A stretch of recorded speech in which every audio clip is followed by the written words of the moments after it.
میں سمجھتا ہوں کہ یہ صرف اور صرف پاکستان کے وجود کو ختم کرنا چاہتا ہے، لیکن الحمدللہ جہاں پہ اللہ اکبر کی آواز نکلتی ہے وہاں پھر ہماری تاریخ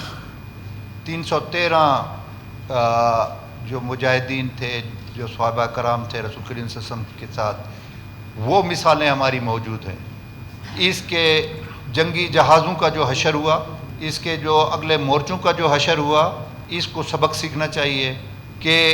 یہ ملک لا الہ الا اللہ کے نعرے سے بنا ہے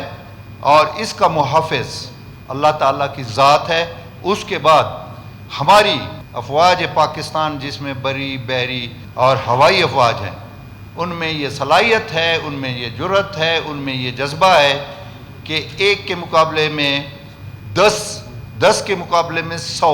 جیسے میں نے اسی ایوان میں کہا تھا کہ یہ دہشت گرد ہیں نا، ان کو جواب دینے کے لیے 1 کا 6، 6 کا 36، تو ہماری افواج میں الحمدللہ یہ صلاحیت موجود ہے کہ 1 کا 6، 6 کا 36، 36 کا 360، تو اس کو جواب تو بہت اچھا مل گیا ہے۔